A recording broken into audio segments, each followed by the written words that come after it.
Hey folks, and welcome to Old Coulsdon, to the Fox car park at Old Coulsdon for this walk and talk. This is actually the Old Coulsdon Historical Trail 2011, and once again I'm a happy chappy because it's been provided by the Bourne Society, and I'll put a link in the description below. What we're going to do today is to basically follow the trail. So come along with me, explore Old Coulsdon, and we'll enjoy this beautiful early spring day. The Fox itself has been a public house for some 200 years. Entrance to the original building, which then lay on the old road, was to the rear of the present Fox. In the entrance could be seen an anvil from the forge at Oasis Green, so I'm not sure if we'll have time to go in there today. But this is Old Fox Close, and it mentions a flint-faced former workhouse that can be seen in nearby Old Fox Close. So let's see if we can find that. Now, I assume this is the old workhouse. So a sign up there, the Workhouse 1803, on this lovely flint building. Not sure what it's used for nowadays. There's lots of security signs and a fire assembly point just here. But yeah, so that was the former workhouse. Now I think known as Newlands, and we shall go back towards the common on to the next bit. A reference on the leaflet to Windmills and Windmill cottage. So we're now going to cross over the main road and pick up the path towards Stites Hill Road. Nice sign there with a bit of a stenciled fox on there, but that's the pub sign. And then we got the bus stop just there, Coulsdon Common bus stop, the Fox. Graham's led the way, so we're going to take this path now. Well, it's either this one. Do you think it's this one, Graham? Yeah. Right. So the light coming through here looks very nice, but it won't be that long in weeks until we got full leaf cover, I'm sure, into April. What a fine oak that is. Wonderful. I can confirm we have found said Windmill cottage alongside kennels and a cattery. In fact, I've noticed this building a number of times when driving up this way and feel delighted that I now know its historical background. So here we have the full layout. So we've got Windmill Farm, lovely set of buildings, some animal heads poking through the hedge, amusingly. In this general plot, just to the left, I believe, as you look at the main house, was the Windmill building. Easy to show you on a map. There we go. So the leaflet says that the foundation platform is visible opposite Windmill Cottage by two 5-bar gates. So 2 gates, cottage, and I assume foundation platform. I mean, it looks quite new. So this is either correct or I'm looking in the wrong place. Not for the first time. I hear you shout at the screen.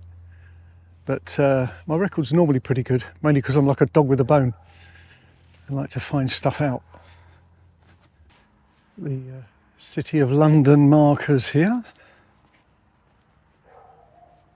So this is specifically Windmill House. And I wonder if this is the cottage.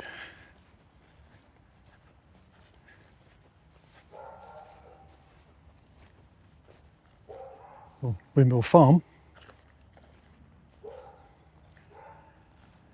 Right. So this is what I was looking for. A millstone set in the path at its gate. You've got the hole in the middle there, and then the stone all the way around it. Excellent. How cool is that? Do not feed the animals. So this is the Oasis Academy that replaced Coulsdon High School, formerly Taunton Manor School, which I remember from my school days, after the adjacent farm and former landowner Margaret of Taunton, patron of the Knights Hospitallers in 1234. That's the building there, or complex of buildings. And we're carrying on in this direction. So the formal entrance to Oasis Academy. We have to go up and join up with Forge Avenue next. Windmill Place. Ah, right. So this is a new development called Windmill Place, which makes perfect sense due to the proximity of the windmill, which is kind of in that direction. Yeah, nice, tidy. Our next instruction is proceed to Coulsdon Road Shell Garage via Lacey Drive and Forge Avenue. So Lacey Drive just opposite, and then Forge Avenue the next turn. So we have now entered Forge Avenue, following our instructions.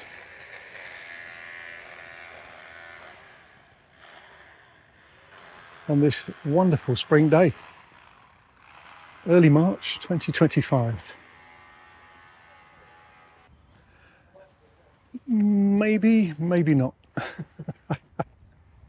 So we have followed Forge Avenue, well named,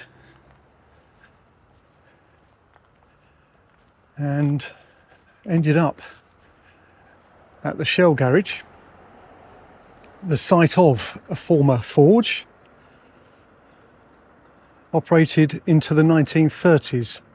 George Broadbridge was the blacksmith in the late 19th and early 20th century. No. And I don't think there's likely to be any reference to what was. It will just be the Shell Garage, unless I'm mistaken. If you know, let me know. Record the fuel prices of 144.9 unleaded and 153.9 per litre diesel. For when people look at this in a few years and are shocked at where the price has gone. So yeah, this was the site of the old forge, and now a Shell Select. And this is back on Coulsdon Road, the main road. So we're heading north now towards the Tuda Rose. Parade of shops here in good old mock Tudor style. Graham used to visit Glade Fisheries down there some time ago, but I was taken by this empty shop here, by that wonderful sign. And you can tell by the little kind of battens there that new signs are just put on top. It's obviously awaiting a new refit of some sort, but lovely to see the old sign. So this is the Tuda Rose, built in 1938 in the style adopted for the parade of shops opposite and in nearby roads. Basically mock Tudor. There's plenty of it around. Adjacent to the Tuda Rose lies Coulsdon College, opened in April 1933 as Purley County Grammar School for Boys, 1933 to 69, then Purley High School for Boys, 69 to 88, and then from July 88, a mixed sixth form college. So again, picked off on this lovely spring day, and known to many, I'm sure, Tuda Rose. Amazing stonework on those chimneys. Lovely. Tudor style, naturally. Now look at this, Cannons Hill. Some good references here leading to Dean's Walk, Bishop's Close and St John's Hill. So this is our next route up here. Always admired these cottages. So this is St John's Church, or should I say the Church of St John, and it contains Anglo-Saxon stonework, and the old chancel dates from AD 1260. A Commonwealth War grave site. I was always well aware of those, but Went to a talk recently about Commonwealth War Graves Commission and the work they do. Quite amazing. I learnt so much. Yeah, various gravestones embedded into the wall there.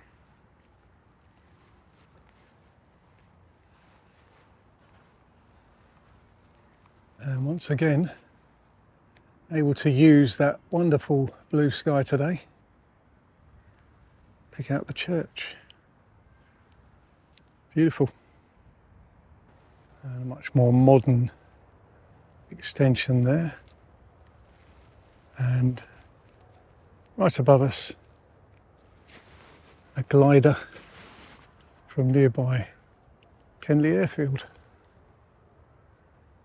I can just about see the Grange behind there, so that dates from the 17th century.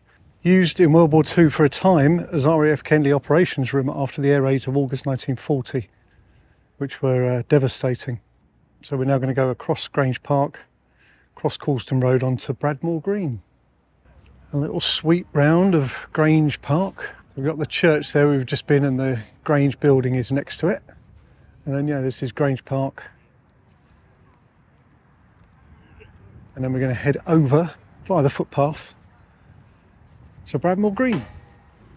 Lovely board here, put together by the Friends of Bradmore Green Pond. And how wonderful it is.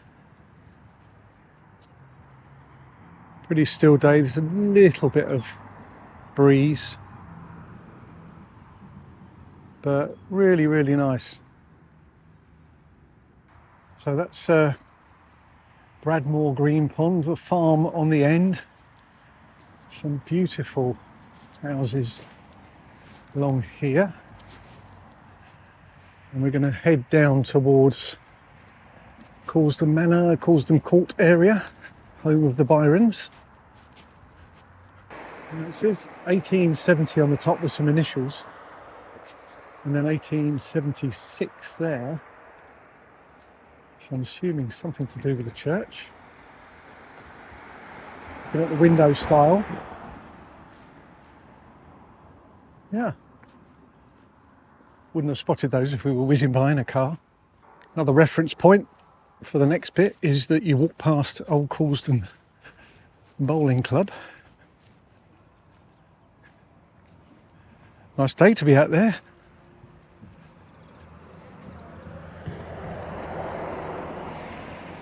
And again, that's Plum Tree Cottage over there. Might be a little bit harsh in the light. Building over there having some work done. It really is only by getting on foot that you see so much more. Value of the walks and talks. Coulsdon Court Road, Coulsdon Manor. We'll take a walk down here. And the walk leaflet does say that it was known in 2011 as Coulsdon Manor Golf Club and Hotel, which is pretty much what it's known as now.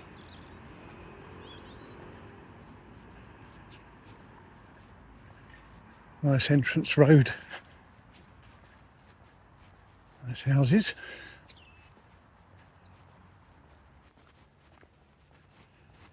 So you do have to watch yourself here if you come in here on foot. Caution golfers playing across drive.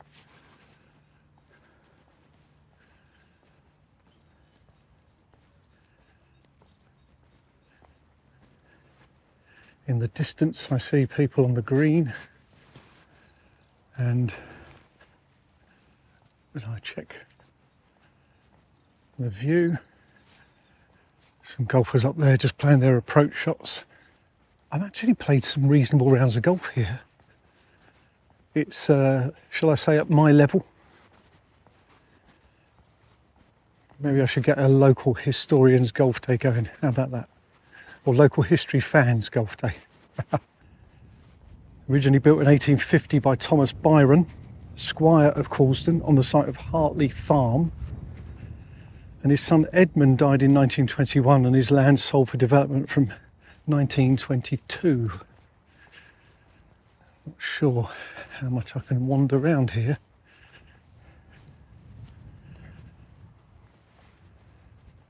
This is mostly new this section. I believe actually that far bit may be older, a bit there. One way to preserve historical buildings is to keep using them and hopefully make them commercially viable. And there we have another proud Bourne Society plaque, Coulsdon Court, Manor House of the Squires Byron, 1851 to 1921. The bit that I didn't go to really is from the golf course side, where the 18th green is. You get a nice view looking back, so that'll be one for when I next play here. I'll make a point of taking a picture or a little bit of video and upload it to one of my social networks. Saw the golfers tee off, so I know that I'm safe to walk across till the next group come through. There are a couple of options on the walk as set out. One is to hop on the bus back to the Fox, the 466 bus. The other is to go part way towards Bradmore Green and then kind of go down a couple of lanes and across country, still end up back at the same place. Now, I'm going to just go on the bus route this time because I want a good excuse to come back and to capture some of the common land in a future walk, a little bit later in the year maybe. So that's the plan. Bus stop is just at the end of the road here, and I will see you for closing remarks towards the Fox. So that was successful. Took the 466 back from Coulsdon Court to just behind me, and now it's time to wrap up the walk. Well, I have to say I've thoroughly enjoyed Old Coulsdon, made better by the weather of course, but even so, there's so much to see, and there's probably loads more to see. This has been requested for some time. It's always been on my list, and finally, after finding the brilliant trail put together by the Bourne Society in 2011, I was able to get it done. So I'll put all the various links in the description below should you want to follow this trail. And there's not really much in terms of elevation and that, it's really quite straightforward. So from Coulsdon Common and from the Fox, and by the way, there's further parking down there, which is where I parked, and from this, looks like a pretty good football pitch actually, and this wonderful blue sky, it leaves me just to say, look after yourselves, and I'll see you in the next one.